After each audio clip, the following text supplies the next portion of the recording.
Welcome, everybody. I'm Ed Fazer, Provost and Executive Vice President at OSU. It's good to have you all here. Welcome to Corvallis, to Hollywood, which is an opportunity for us to showcase the important work and the contributions of the arts and humanities at Oregon State in the best way possible, which is by recognizing and celebrating and talking about the ideas and the accomplishments of two of our most distinguished graduates, Harley Jessup and Mike Rich. So thanks, everybody, for being here today for this particular event and for this opportunity to showcase this weekend the arts as part of our commencement exercises, with Harley giving the commencement speech tomorrow.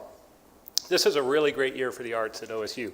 Many of you know, I think, that we are in the middle of developing the Arts and Education Complex, and we also have the integration of art, science, humanities, and engineering as a core component of our Vision 2030, our goal out to 2030, and it will be a core component of our focus over the next 5 years of the university and our strategic plan. And I really want to thank Larry Rogers and Leanne Garrison and Peter Betchman and others in the College of Liberal Arts for their leadership and what we're doing in the arts at OSU. You know, at OSU we talk a lot about our land-grant mission, and in particular, we talk about our focus around the three healthies: the science of sustainable Earth ecosystems, and health and wellness, and prosperity. And I think we all know that the success in tackling problems related to those areas, grand challenges, of which we know there are many, depends on doing groundbreaking science and developing new technologies. But I think we'd also all probably agree that we'll not solve many of the grand challenges in those areas of focus unless we really connect well with one another, and that the form and depth and quality and character of the connections between people is what's going to really matter. And I'm not talking about connections that are instrumental so that we can convince people or get what we want, or remove obstacles to what we think we need to do, but rather connections that depend on an understanding of the intrinsic value of every member of our society and of humanity, and with all the richness and the complexity that entails. And I think that's one of the reasons, or one of the things, the kinds of understanding that the arts and humanities can uniquely give us, given that the way they understand the world and interrogate ideas. I think it's also a reason why the arts and humanities are the core of a university education, whether it's a small liberal arts private university or it's a major land-grant institution with a heavy focus on the practical, if you will. I think it's also particularly exciting when you think about it in those terms, to think about the application of artistic and humanistic knowledge in fields like entertainment, and with the kind of scale that media allows and the kind of impact that medium allows. So we're really delighted to have Mike and Harley here today to talk about their work. And to get us going, I want to introduce Peter Betchman, who's instrumental in setting all of this up. Thank you, Peter, and it's all yours.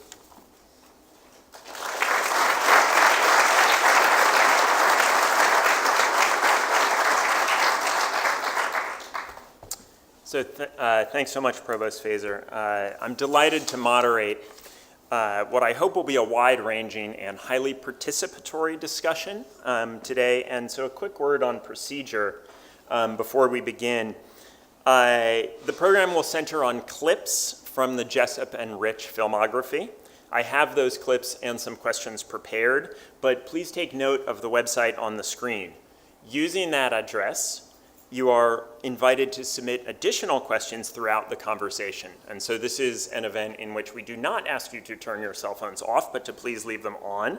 I'll likely ask some of those questions verbatim, but I'm also being assisted off stage by David Baker, Director of OSU Productions, who will be monitoring the questions feed for constellations of interest. And so I'm hoping we can sort of co-create this discussion with Harley and Mike.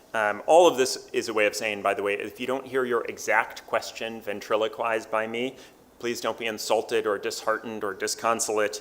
Just keep them flowing and we will assemble them into the conversation.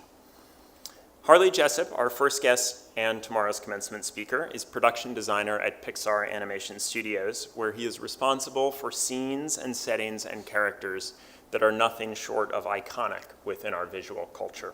These include Coco, The Good Dinosaur, Cars 2, Ratatouille, Monsters Incorporated, and many others. And it's worth saying, I suppose, that those of us with school-age kids know these films as the backdrop to like literally dozens of Saturday morning pancake cooking sessions. Harley Jessup holds a BFA in graphic design from OSU and an MFA from Stanford, and he has won the trifecta of prestigious awards in the field, an Oscar, an Emmy, and an Annie. And if that sounds like I'm naming his children, we might ask him if he sees his Oscar, Emmy, and Annie in those terms. Before there is a visual concept, of course, there is a script. And our second guest, Mike Rich, has written such films as Finding Forrester, Secretariat, The Rookie, Cars 3, and Radio. He has won Cammy and Christopher Awards and was awarded the basically impossible to get Nicholl Fellowship from the Academy of Motion Picture Arts and Sciences. Formerly a DJ, a news reporter, and broadcaster in Portland, his voice reached thousands in our state before his scripts reached millions around the world. And in a perfect example of what I think of as film's wide tent across our campus disciplines, he's an alum of the College of Business. So I'm eager to get the discussion going, but given our goal of engaging Harley and Mike through their actual work, we've prepared an introductory glimpse into their everyday lives in film. So before we welcome them onto the stage, let's take a look at their working days. It's hard to describe, but there are some people that everything they draw is very appealing. There's a kind of charm. So Harley Jessup and Mike Rich, I'm delighted to welcome you both back to Oregon State University.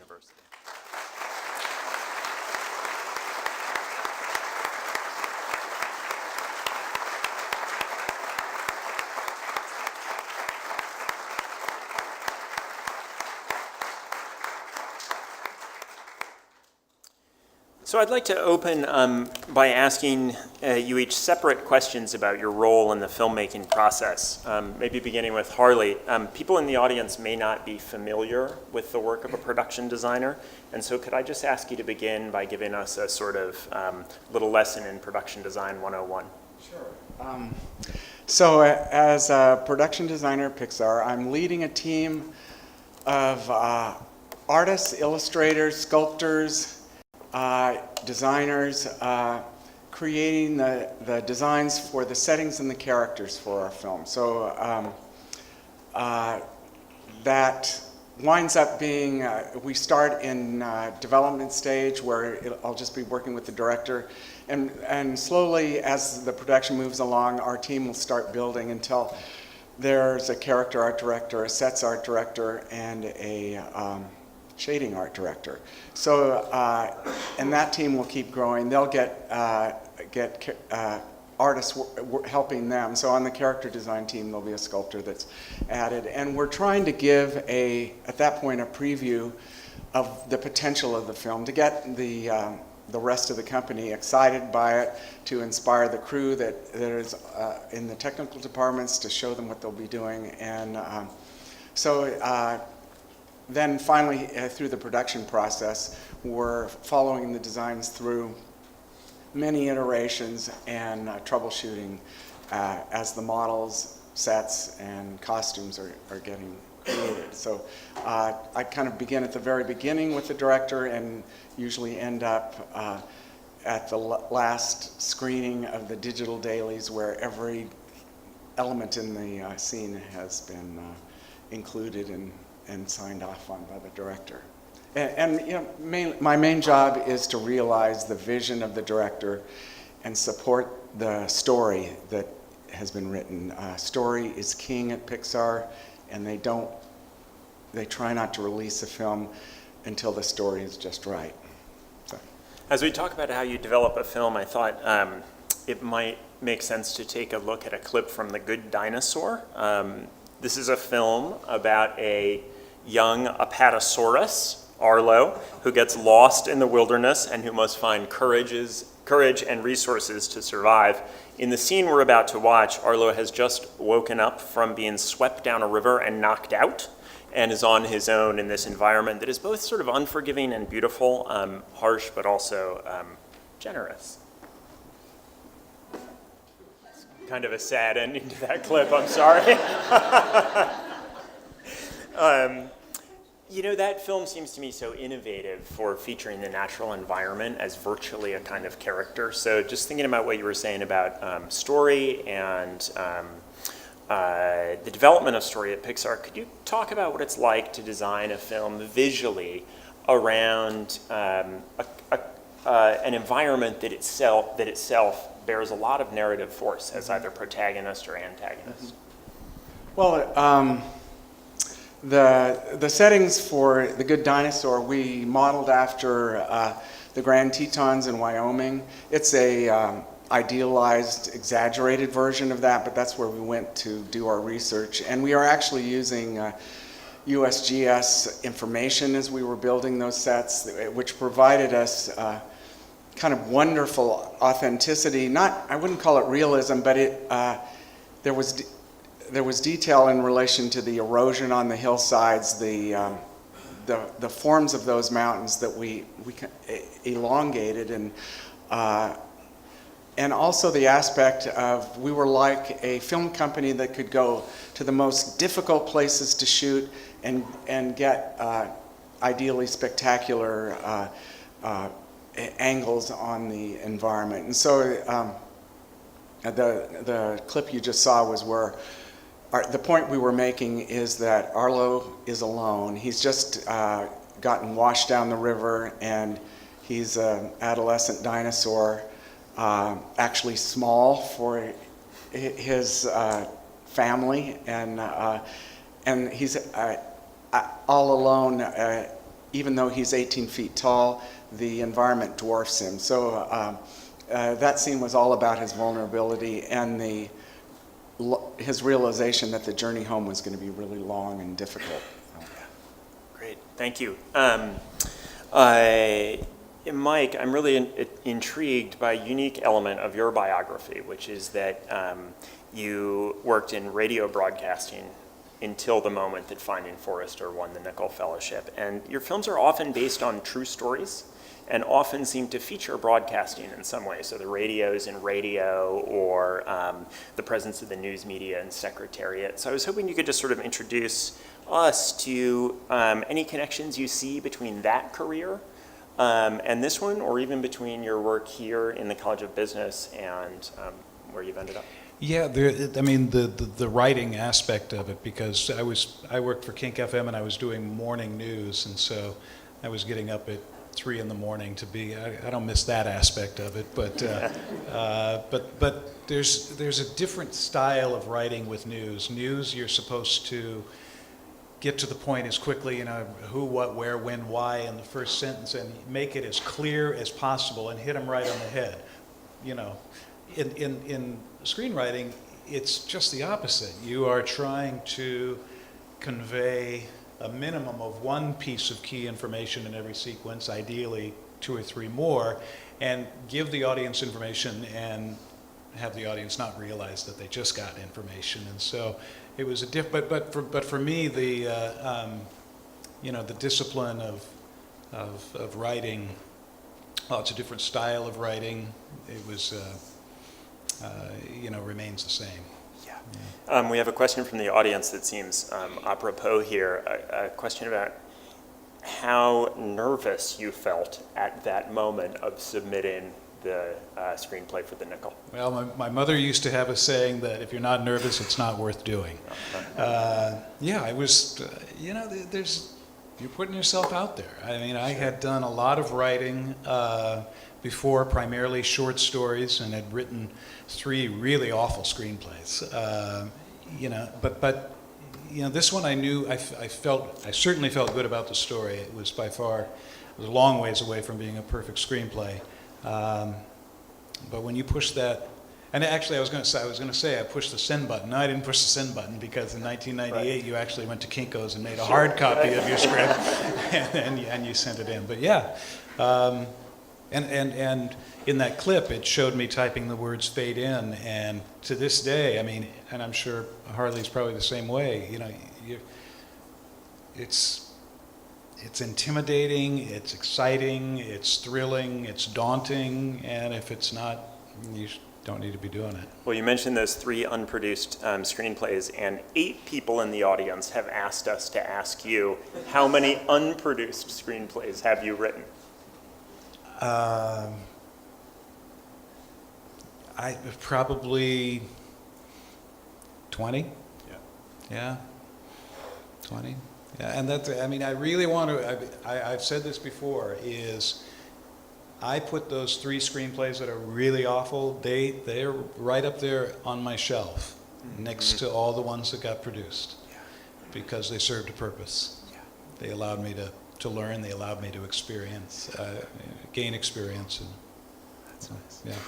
I'd like to take a look at a clip from The Rookie. Well, I did just realize that it might be worth saying that I didn't pick that as an actual metaphor for OSU commencement, the idea being sort of stay at it until you're almost too old. I picked it because I thought it was interesting to watch Jim's hometown community in Texas, watching him on the news, even as we watch him watching the news.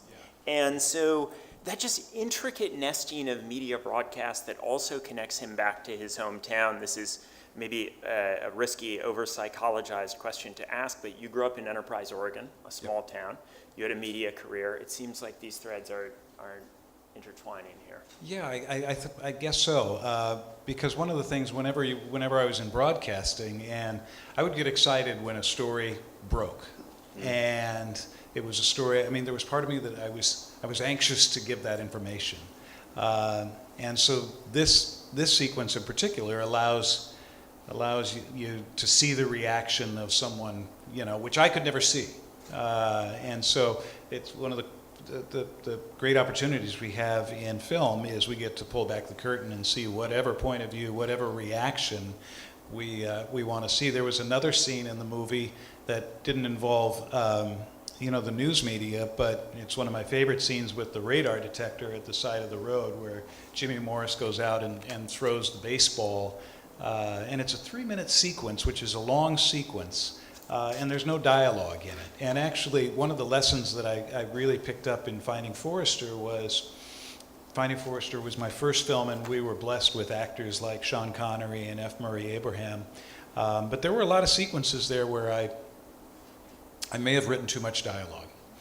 And the path to becoming a really strong storyteller is when you don't write as much, don't write as much dialogue. You can see it here. I mean, every one of those characters that was watching Jimmy Morris, they were acting with their eyes, and so, I saw what Sean Connery could do without a word of dialogue. I saw what these actors could do without saying a word, and that really helped me out when I was writing that particular script.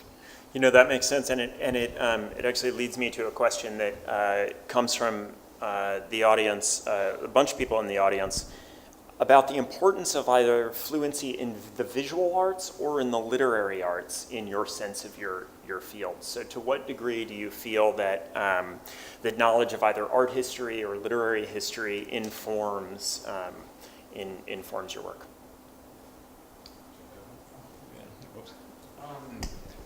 Well, definitely art history.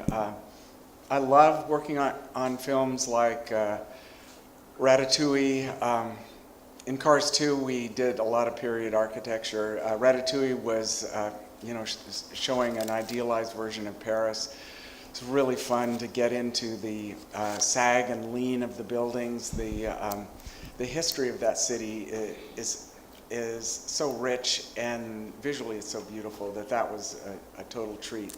I feel the same way about Coco, where we got to study the history of Mexican architecture through the Mayan and Aztec times, through Spanish colonial times, through the Revolution times, to mid-20th century and today. That was a real juicy project, design-wise, and the sense of design in Mexico is so rich and colorful that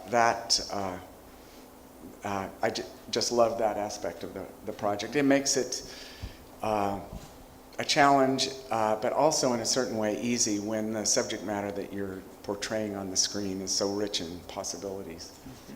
Let me tell you from a literary standpoint, so my first script is Finding Forrester, and I create this character, a fictional character who is based, of course, on a composite of J.D. Salinger and F. Scott Fitzgerald and these iconic rock star literary heroes. And there's one sequence at the end where I had to write this sequence which was going to be reflective of what William Forrester would have written in his only book, his Catcher in the Rye book. And I thought to myself, oh, this is a nice corner I've painted myself into, which is, and so Gus Van Sant actually helped me out. I was proud of the sequence, and I was proud of the page and a half of dialogue that I wrote, but I remember Gus helped me out. So Sean starts with the sequence, and it just slowly kind of fades to silence, and then fades back and forth like that. And I go, "That's fantastic." Now they can only assume that I wrote something really, really great there.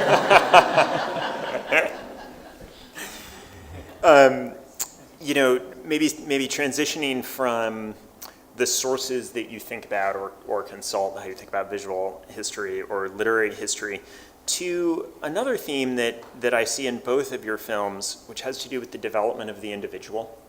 So in Coco, Miguel unifies his family by tenaciously pursuing his dreams in music. In Secretariat, a woman demolishes the assumptions of an all-male horse racing culture to produce the most famous Triple Crown winner of all time. I think it might be interesting to look at a couple of clips, one in fact from Coco, and the other from Finding Forrester. And maybe what we could do is look at these two clips in quick sequence and then have a conversation a bit about the ways in which you thematize artistic becoming or emerging. So this first clip focuses on Miguel, the protagonist of Coco, who climbs up to a secret candle-lit attic space that he has fitted out as an altar to his musical hero, Ernesto de la Cruz. His family has forbidden him from playing music, but it's here that we first hear him play his guitar. And if you thought that was amazing, so did everybody else. Harley won an Art Directors Guild Award for Best Production Design for that film. Let's look right away at a clip from Mike Rich's oeuvre that also has to do with artistic growth and emergence. This is from Finding Forrester, a scene in which the reclusive writer William Forrester, played by Sean Connery, whom I think Mike just called Sean, is urging in this scene, he's urging his young protege, Jamal Wallace, played by Rob Brown, to write. So we have a lot of questions that I think relate to these clips. So I think we can turn this into a hopefully full discussion about the wellsprings of artistic creativity. So we saw two different versions of it in those two clips. I guess I'm wondering about, and so it turns out are many of you, about anything related to the conditions for creation. Those are quite intimate private spaces, reverence for inspiring sources, or even just the incredible injunction, especially when Sean Connery barks it out, to punch the keys. Well, this gets to shifting a little bit from story to character. Yep. Because, story is critical, but character is what drives the boat. And so whether it's a character like Jamal Wallace, who, there's that old saying that when you're writing a character, what is your character willing to do at the end of the film that he or she was not willing to do at the start, is good advice to... And sometimes, this was a fictional character, so I could create whatever arc or whatever springboard that I wanted to do, and I love doing that. Some of the characters, as you pointed out, Peter, whether it be Herb Brooks in Miracle or Penny Chenery, they're real people. And for me, it's always been, there's an excitement in character development, especially in a film like Miracle, where you know how the movie's going to end. We're going to win that gold medal. So you would think that would be something that's holding you back. But I really look at it as a golden opportunity because, we now are creating a character that the audience doesn't really care that they know how the movie's going to end. They've fallen in love with this character. They've seen what the character has overcome. They've seen where the character has progressed. They just want to experience that moment with them. Mm-hmm. And so, for me, it's delving into that aspect of developing character. Mm-hmm. Do you want to talk about Coco at all? Well, on the setting for Miguel's altar there that he's created for De La Cruz, one of the main objects was to get it to feel childlike enough, and we wanted it to be beautiful. It was the first time we were hearing him play. We've kind of heard about his desire to create music, and that had to be wonderful. So the animators were studying exact fingering of guitar playing so that it was authentic, and even though a tiny percentage of the audience would actually see that. Even seeing it now, I can feel that, even though I don't know how to play the guitar. We also got notes from the other directors. There's kind of a brain trust at Pixar that looks at the projects in progress, that we had too many candles in there. It's going to catch on fire. But the director liked the candles, and so we subtracted as many as we could, but left enough to, there were all kinds of little practical notes that came out of that, where the art department and as production designer, I need to respond to those, and but that is one of my favorite scenes from the film, where it's small. It's just Miguel and actually his dog Dante and other parts of that sequence. So he's really just playing to his friend Dante. But notice the similarity in that Miguel, the hesitation, and he's only doing it when he's alone in that moment. And even Jamal Wallace tells Sir Sean Connery, excuse me. He tells William Forrester's character, "Can you give me a minute?" And so it doesn't take off for either character until they feel they're completely alone. So a number of people in our audience, in fact, want to know how you do know when you're ready in either of your individual disciplines, either to submit a screenplay or presumably to interview for a position or to make a first film. What advice would you give to our OSU grads who are interested in entering either of your two fields? This is what you're going to talk about tomorrow, right? In a little bit, yeah. There's no precise answer. There's no tangible answer to that. As I said, you don't want to rush into it. You want to let the story percolate for a long, long time. I mean, Harley knows this at Pixar. When I sat down with the team to write Cars 3, it was months before I did anything. But there is a point where your gut tells you, okay, it's time to jump into the pool. It just, and then you see where the journey takes you. Yeah, and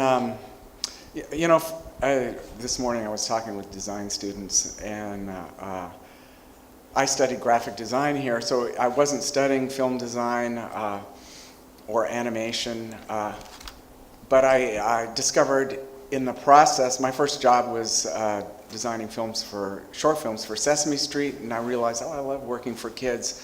And I was telling the students today that kind of look for those opportunities and what they tell about yourself. Try to get hooked up with the best studio or whatever your art passion is, and do the best work that you can.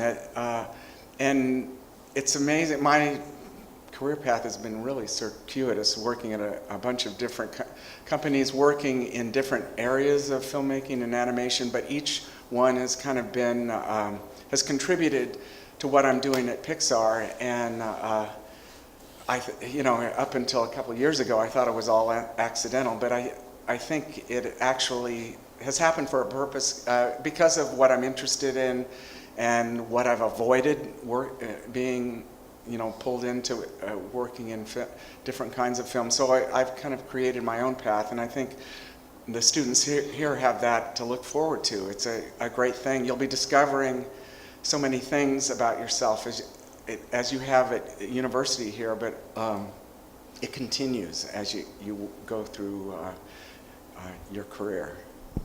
It almost seems that circuitous path is projected in the films themselves to the degree that Miguel wants to watch that De La Cruz tape, and it turns out that De La Cruz is a sham. Mm-hmm. And then when Jamal types that Forrester screenplay, he ends up submitting that to his high school class, and that causes some difficulties. And so neither of those sort of, moments of artistic becoming are linear in any way from that point on in the film, potentially. Since one of those films, and I'm looking here at an audience question, Coco obviously set in Mexico, Finding Forrester set in the Bronx. Could you talk about the importance of representation in your films? So Harley gave us some indications of how visual authenticity or indeed musical authenticity might be created by a close look at the fingers on the struts, as it were. But what else might you say about how you become engaged authentically with your subject matter? Well, for Forrester, it was the apartment. For me, I remember, I could see, that was the one thing I could see. I knew we were going to set the film in the Bronx. I knew we were going to do that, but I was from Enterprise, Oregon. You know how many times I'd been to the Bronx before I wrote? That would be 0. So I actually say that for inspiration for those of you who might be thinking, oh, I'm going to write this, but I've never been there. Just if it moves you, then. But that was the one thing I knew that was going to be the epicenter of where things came from, and I usually don't overwrite the action and the description because I want to give elbow room to the production designer, to the director, to everyone. But that one I overwrote, and because that was important to me. I mean, I had the roll top desk, this, that, which I wanted to be reflective of of who William Forrester was. And I have to tell you, when I showed up that first day that I was on the set and walked in, and that's one of those moments that's overwhelming. And there is the desk. That's what I wrote. I often, and Harley will appreciate this, sometimes one of the writers, and they're not, I guess sometimes they are trying to do it. Our job is to make your job hard. Great set. It was a beautiful. terrific set. Yeah. So, I think everybody has an area, physical area in the story they're writing that becomes kind of their home base. Maybe we could look at a clip from Ratatouille that might illuminate some of this. Talk about beautiful. Yeah, it's so beautiful. Yeah, and we were just talking about how you access a space or an authentic feeling, and it strikes me in that clip that, we feel something pretty reverential when Remy the rat reaches that overlook over the Eiffel Tower. But, you've worked us up to that point with much smaller Parisian details. So is it possible to talk about those sort of two levels of focus?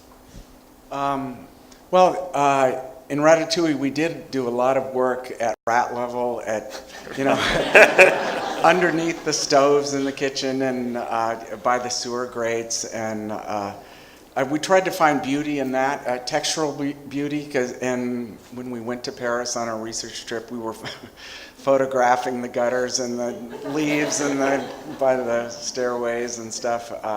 But there's a whole abstract composition to those settings that it was, and texturally Paris is really beautiful at that level, as well as the big expansive view of the skyline. And we were trying to make the most out of both of those settings. And the interior of the wall, we were joking at the time that in many Paris buildings, the walls are solid stone, so they don't always have places for rats to run around. But anyway, we took some creative license there to make Remy's journey up to the top more as satisfying as it can be. And when you say we have a number of people in the audience wondering about the size of your team, in effect. How much of your job involves direct design and how much is coordination of other designers? Yeah, well, it is a big team, and there are probably, on average, when we're in full production, about 12 artists working in the art department. And so I'm, at a certain point, it's hard for me to keep doing artwork. I'll do it more in the development stage, but then I'm leading this team, and it's a huge collaboration, and each artist is cast for what they can contribute. So architecturally, there are set designers that are building rough models of things. Character-wise, there are character artists that the appeal in the designs that they're creating is sort of innate. It's kind of amazing. But we definitely talk about the characters have to be appealing, and and that we're working with a sculptor at the same time. So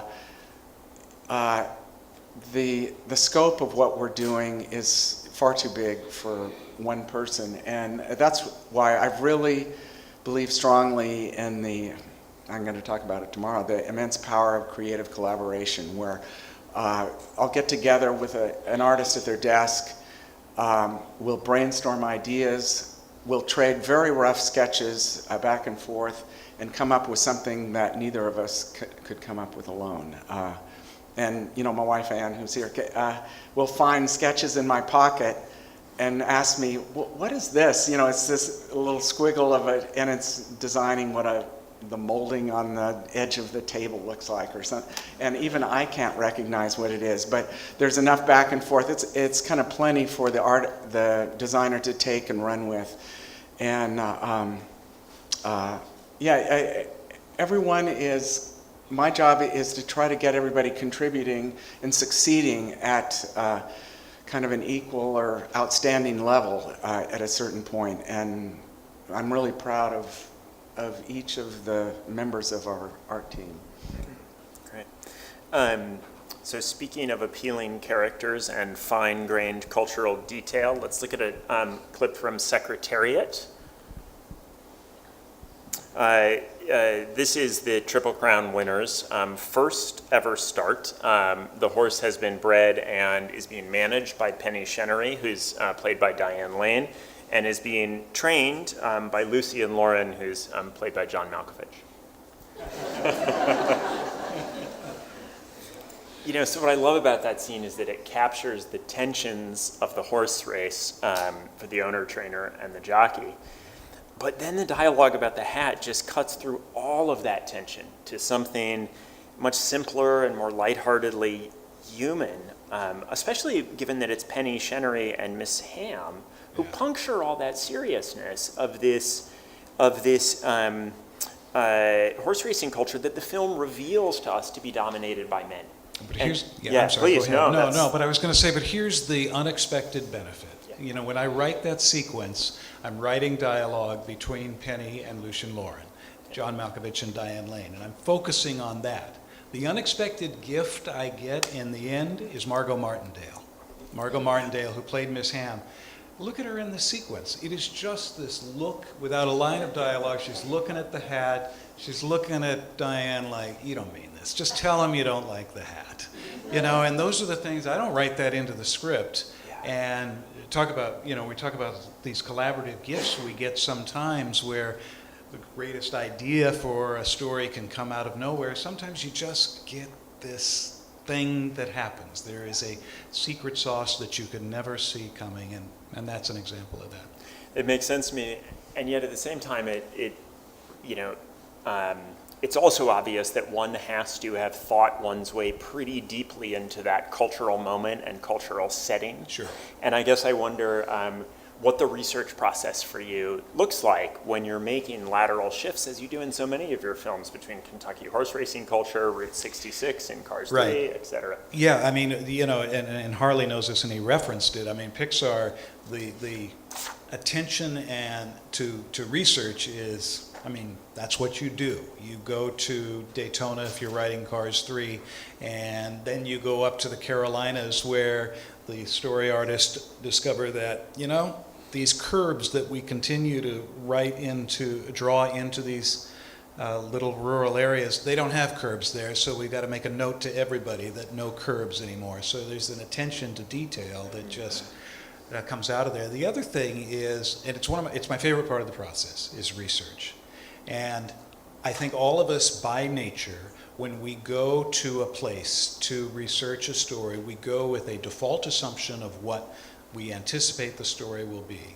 I've never written the default assumption. It's never once happened. You always discover something there that, you know, whether it's Penny Chenery in Boulder, Colorado at the age of 89, we just lost her this last year at the age of 98, you know, saying, oh, there's this one thing I want to show you.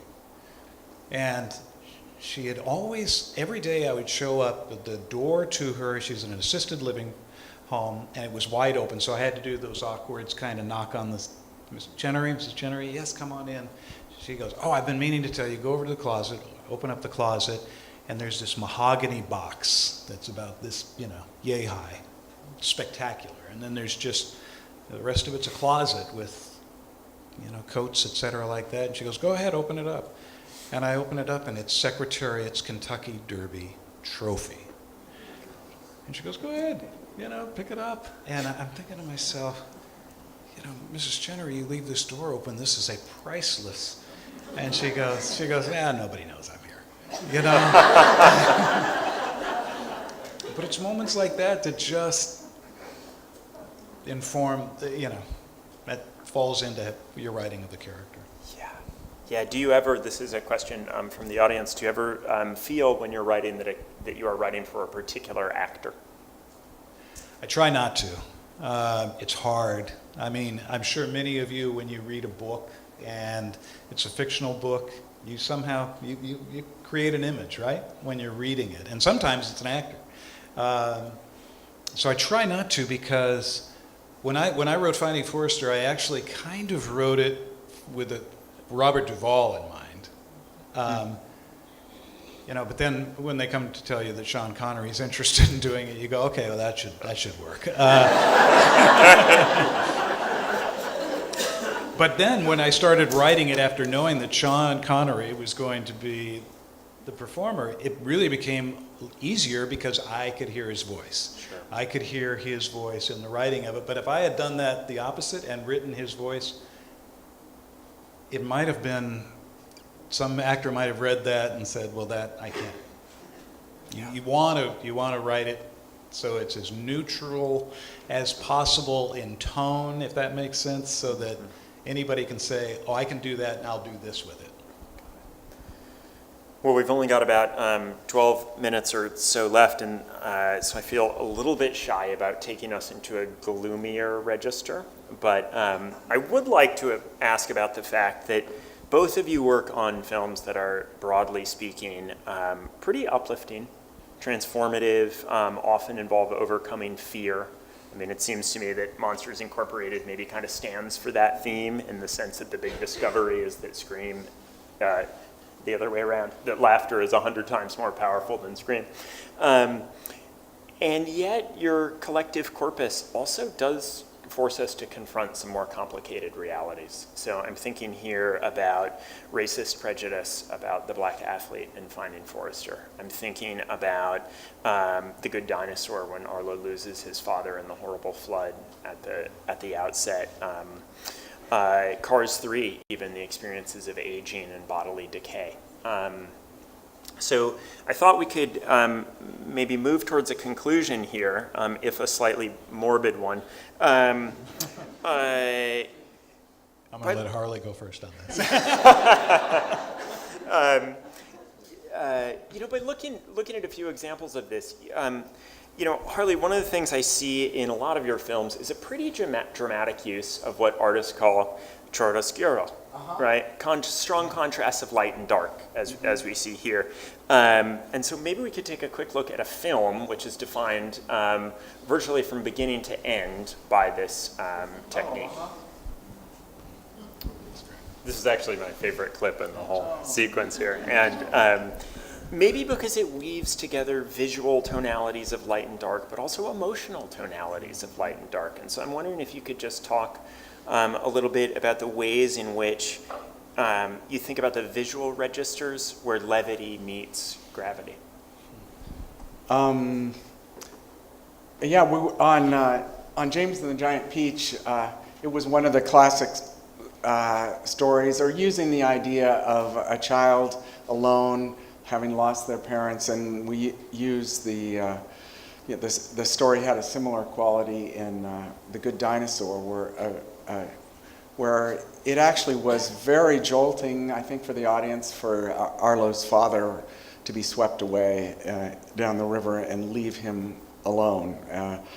It's a very powerful situation, and we have to be careful about it. It's sort of like when I saw Bambi as a kid. That was really intense, and I'd never felt anything like that in a movie. So it's very powerful, but and just you're referencing the chiaroscuro. The lighting in those scenes winds up being a key element in setting the mood. It was fun seeing those characters backlit by the moon, and that combination of kind of a poetic image, softening the sadness that James has, missing his family who've been destroyed by a rhinoceros. That a total Roald Dahl device. Anyway, I think in both those films, setting the stakes that high, showing the dilemma that the child was in, was important to indicating their growth to eventually overcome that challenge. At the same time, we're trying to create a beautiful setting that's lyrical in its own way that helps support the emotion of those sequences. Great. Maybe just one more question for Mike, and then a single question for both of you that the audience has rated so highly that I can't possibly not ask it. But the quick question for Mike has to do with Finding Forrester and the bookshelf in Finding Forrester, which has texts by James Joyce, Finnegan's Wake, Kierkegaard's Fear and Trembling, Kesey's Sometimes a Great Notion, novels by Yukio Mishima. This is the most depressing bookcase. Imaginable. And you're writing a character who might be based on Salinger, might be based on Pynchon. Right. And so I just want to ask you about kind of your literary interests in the International Gothic. One of the things you should notice about that, if you look at it closely, is that none of the spines of those books were really bent. And so that was actually, Gus Van Sant wanted to do that. He said there's a couple of books in there which I want to have that people always have on their shelf but they've never read. And so that was important to him. No, when I was Jamal's age, I hadn't devoured those books. Yeah. But it was important to me to put that in for the type of character we were building with him. For me, it was much, I grew up in Enterprise, Oregon, and Mine was much more of Charlie and the Chocolate Factory, Lion, Witch and the Wardrobe, Wizard of Oz. I like those big fantastical stories. In fact, that's when I sat down to write a book. That was Was Sometimes a Great Notion your choice or Gus Van Sant's choice? that was Gus's, and it was a good choice. Do you think it's an homage to your Oregonianness? Sure, and no question. This is the Great Oregon novel by Ken Yeah, Kesey. yeah, no Some might question at all. disagree. No question. There is One Flew Over the Cuckoo's Nest, but Yeah, it's interesting because things like that, they just assume that the writer must have written down on the Right, bookshelf right, sure. are this, and no, I put a couple of them in there, and then Gus filled out the bookshelf. well, let's close with this question to both of you. What film was your most challenging and why?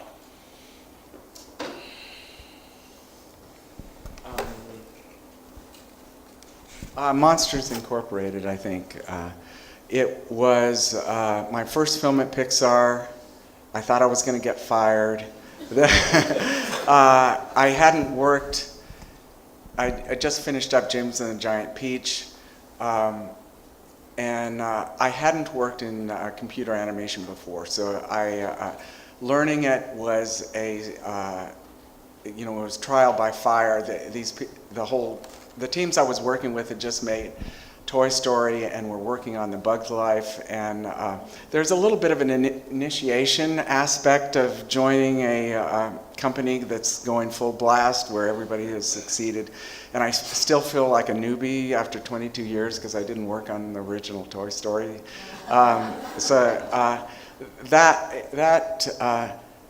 It actually became easier after completing one feature there. I had established the trust, and some of the challenge may have even just been in my mind that I didn't feel up to the task, but it became much more of a team effort after Monsters, or even toward the end of Monsters, where they trusted me. Well, since we are gathered here on the occasion of commencement, I thought it would be appropriate for our students, in fact, to have the final voice. So we'd like to just show a closing few-minute clip inspiring what I think of as your legacy here at OSU, which is a legacy of involvement with film studies and the arts that has been inspiring to many of our students, as you'll hear them talk about here.